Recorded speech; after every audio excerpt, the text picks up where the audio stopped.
In the 1984 science fiction classic The Terminator, a relentless cyborg from the future, played by Arnold Schwarzenegger, hunts down women named Sarah Connor in Los Angeles. Its mission? To stop a woman by that name from giving birth to the future leader of a rebellion against its creators. The plot was pure fiction, outrageous, thrilling, and never intended to mirror reality. But in the year 2000, a chilling double murder in Houston, Texas left residents stunned. But to sci-fi fans, it felt like fiction had stepped off the screen and into the real world. In less than a week, Houston was rocked by two shocking murders. Both victims shared the name Mary Morris. At first, it seemed like a tragic coincidence, but the similarities were hard to ignore. The women looked alike, their murders were strikingly similar, and their bodies were found in comparable locations. As news spread, fear took hold of the city. Was this a case of mistaken identity? Or was a serial killer turning fiction into reality?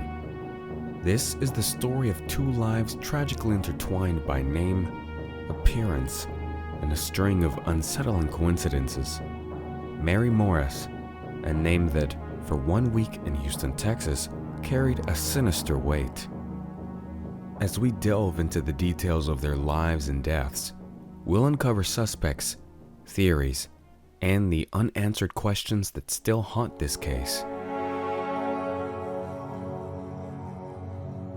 Welcome to the long-awaited debut of True Crime Stories for No Sleep. If you've been a fan of this podcast in the past, we sincerely thank you for your patience while we went dark for several months.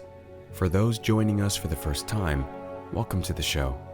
This is a true crime podcast designed for quiet, reflective moments. A place to explore captivating stories and mysteries that are thought-provoking, yet never overwhelming. True Crime Stories for No Sleep exists because of your support. While ads or announcements will always be shared at the start of each episode, you can enjoy the show ad-free by subscribing to Dreams and Crimes on Apple Podcasts. Thank you for helping us keep these stories alive. Now, let's uncover the truth. Who are the Marys? Who were the suspects? And what were the motives behind these chilling crimes? Let's dive in. Mary Henderson Morris was a 48-year-old wife and mother who worked hard as a loan officer at Chase Bank in Houston. She and her husband had built a good life for themselves and lived in the reasonably affluent Houston neighborhood of Spring Valley. They were hardworking, successful people who were well liked by the neighbors, friends, and family. By all accounts, the couple had a good relationship and neither was involved in drugs or criminal activity. The morning of October 12, 2000 began like any other in the Morris household. Mary woke up first, got ready for work, and left the house at about 6 a.m. But Mary never made it to work. Mary's husband of 5 years, Jay, usually spoke with her several times during the day on the phone, so he began to worry when the afternoon came and he had yet to hear from his wife. As concern mounted, Mary's daughter from a previous marriage, Marilyn Blaylock, and Jay filed a missing person report that evening. Around the same time, a burned car was found in an isolated field, a discovery that would soon confirm their deepest fears. A call was made to the Harris County Sheriff's Department at about 10 a.m. that morning about what was believed to be burning debris or leaves. Later in the day, police arrived at the wooded area to find that it was not debris or leaves that were burning, but an automobile. After the fire was put out, investigators found the remains of a woman inside the car. It was soon confirmed to be the body of Mary Henderson Morris. The intense fire made it impossible to pinpoint the cause of death, but investigators quickly determined it was a homicide. A search of the scene revealed that Morris's purse and wedding ring were missing, pointing to a possible robbery. Still, many unanswered questions lingered, leaving detectives with more doubts than answers. If it were a robbery, why was her car not taken? Why would a robber or robbers go to such lengths to conceal part of their crime? The crime was obviously not a carjacking because the car was burned. Even if it were an attempted carjacking gone bad, there would have been no reason to take the car and its owner to a remote location, kill the owner, and then burn the car. Why was the car dumped and set on fire in an abandoned area? The more investigators looked at the case, the less it made sense. There were also no witnesses to her abduction or murder. Due to the circumstances, authorities quickly determined that this was no ordinary murder case, but little did they know how extraordinary the case would become. After Mary Morris's funeral on October 16, 2000, Marilyn Blaylock went to the coroner's office to pick up some of her mother's belongings. What should have been a simple and painful task turned into a nightmare. When Marilyn entered the office, she was told that her mother's body was still there. In disbelief, she was led to the morgue where she saw the body of a woman she was sure was not her mother. The woman lying on the morgue table wasn't the Mary Morris who had just been buried. Instead, it was Mary McGinnis Morris, the second woman named Mary Morris to be murdered that week in Houston. The striking resemblance between the two victims added to the confusion and horror, making the discovery even more disturbing. Marilyn recalled, "They told me they still had Mary Morris's body. I was freaking out. I thought, we just had the funeral.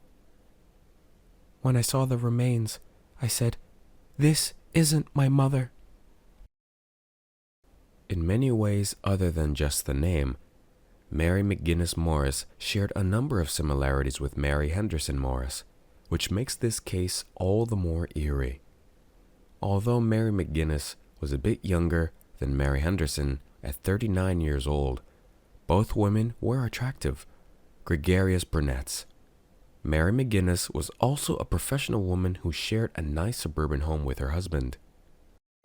On October 16, 2000, the Harris County Sheriff's Department found the body of Mary McGinnis Morris badly beaten with a single gunshot to her head in a location about 25 miles from where Mary Henderson Morris was found days earlier. Mary McGinnis was also found murdered in her car in an abandoned area in Harris County. Although the areas were on opposite ends of the county, both locations felt hauntingly familiar. In life and death, the two Marys shared striking similarities, leading to one chilling question: who was behind their brutal murders? Although authorities were at a loss trying to find suspects and reasons for the murder of Mary Henderson Morris, they quickly zeroed in on two potential perps for the Mary McGinnis case. At the time of her death, Mary McGinnis worked as a nurse practitioner and medical director at Union Carbide in Houston. Her supervisors noted that she was a good employee who got along with all of her coworkers, and likewise, almost all of Mary's coworkers liked her, with the exception of one, Duane Young. Duane Young was a nurse who worked alongside Mary, and as their time working together progressed, he apparently became obsessed with her. Young's obsession with Mary began innocently enough. He hung around her desk at work and engaged her in conversation whenever he could. The behavior at first seemed to Mary McGinnis to be more of a puppy love type situation than that of an obsessed maniac. But eventually, Young's facade of a lost puppy dog was lifted to reveal the stalker that he was. As Young's threatening looks and unsettling comments toward Mary became more frequent, the tension around them grew unbearable. One morning, Mary froze as she approached her desk. Written in sharp, angry letters on her desk calendar were the chilling words, "Death to her." Shaken, Mary reported the note to her bosses, adding it to the list of complaints she had already made about Young's disturbing behavior. Her coworkers backed her up, confirming they had witnessed his inappropriate actions. The note on her desk was the breaking point. On October 13th, after weeks of mounting reports, Young was fired. For the first time in a long while, Mary felt a sliver of relief. Yet the words scrawled on her calendar still haunted her. Then, 2 days later, Mary disappeared. Weeks before her disappearance and death, Mary McGinnis was given a handgun by her husband, Mike, for protection, keeping it hidden in her car. In Texas, where owning a gun is both common and often seen as a responsibility, Mary wasn't a hunter or firearm enthusiast. So when she started carrying a pistol, it became clear to her friends and family that she was afraid of something or someone. She confided in a few close friends about the gun, revealing just how serious and personal the threat must have felt. Not familiar with firearms herself, Mary was taught by Mike how to use the gun.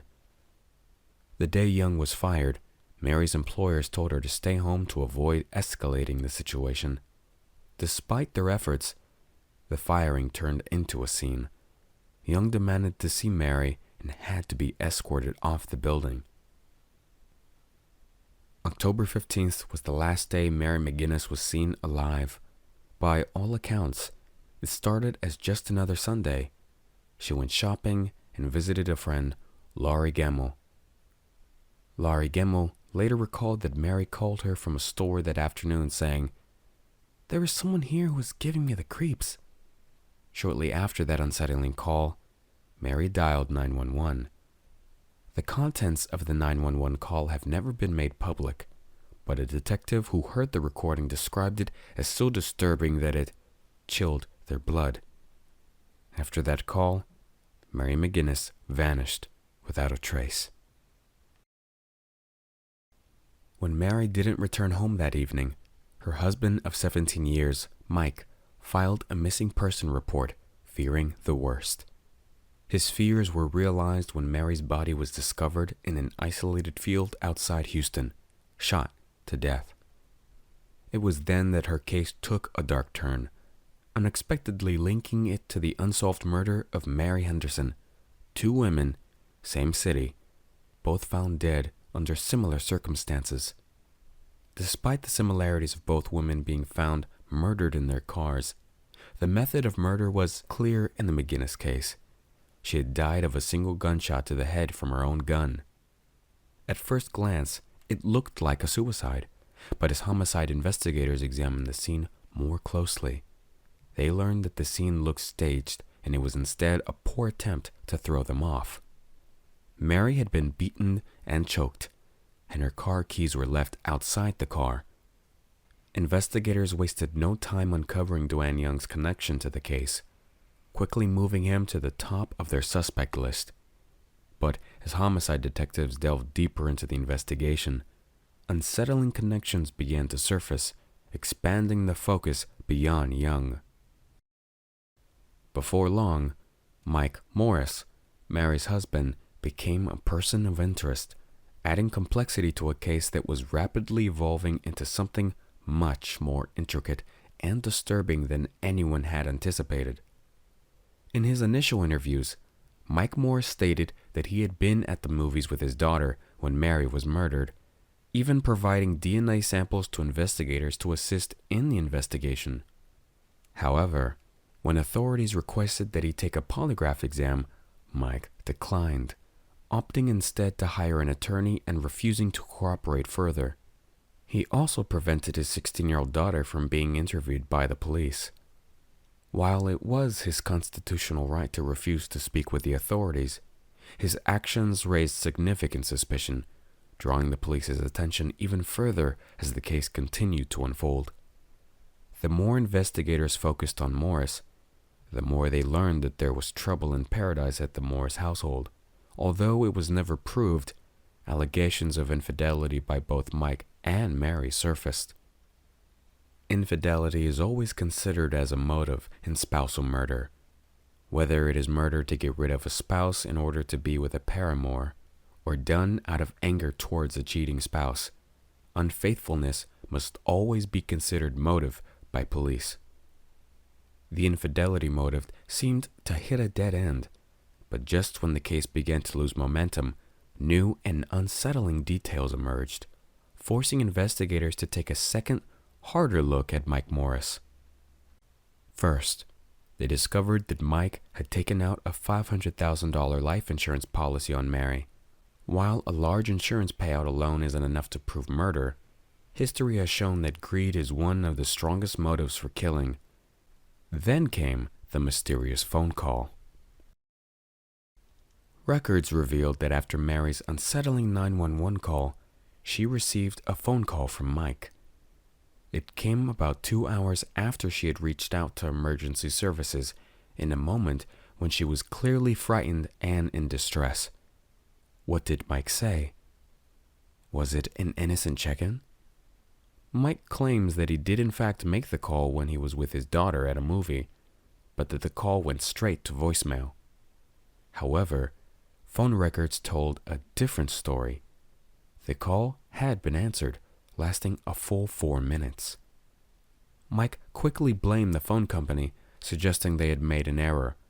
Although it is possible that the phone company could have made a mistake, such mistakes are incredibly rare, especially under these circumstances.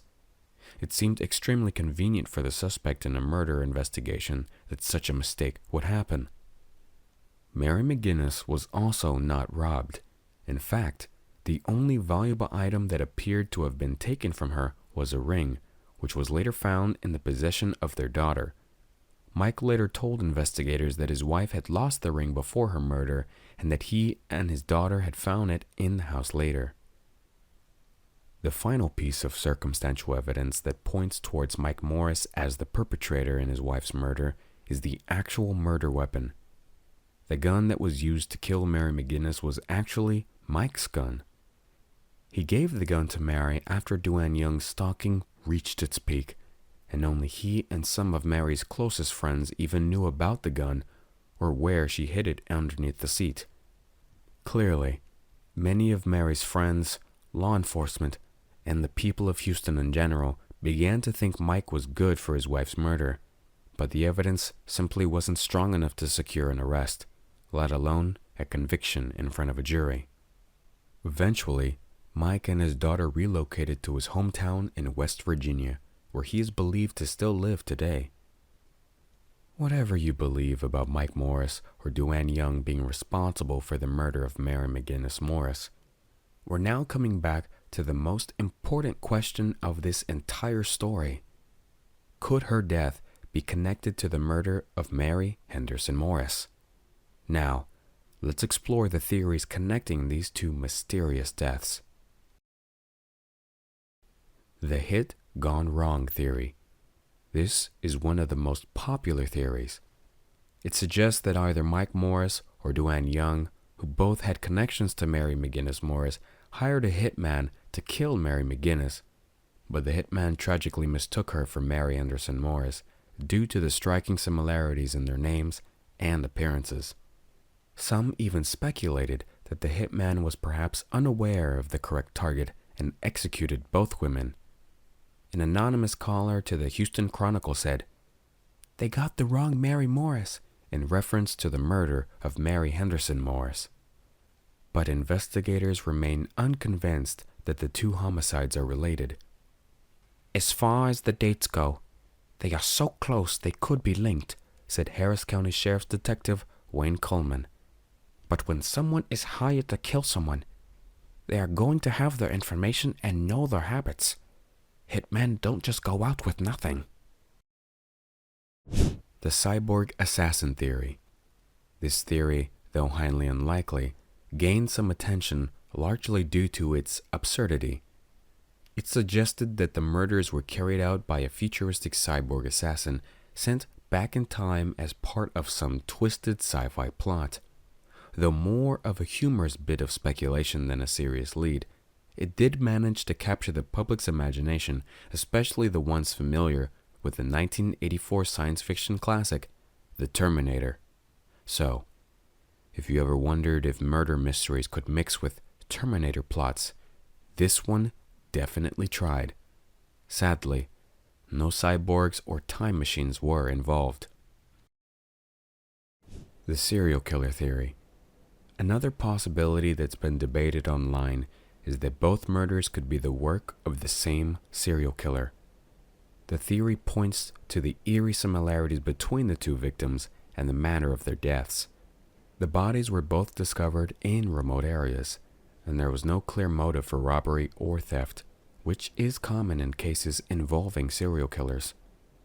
The connection between the two cases, both involving women named Mary Morris, might suggest a disturbing pattern. As the years go by, the families continue to seek answers, with a reward now doubled for any new information. Investigators are holding on to the hope that new clues will eventually shed light on these haunting cases. But the mystery remains. That's it for today's episode. We hope the mystery left you intrigued and ready for the next one. Don't worry, we'll be back before you know it with another tale to unravel. Until then, let the night take you wherever your dreams lead. Just don't be surprised if you find a few lingering questions when you wake up. Sleep well, and we'll catch you on the next episode of True Crime Stories for No Sleep.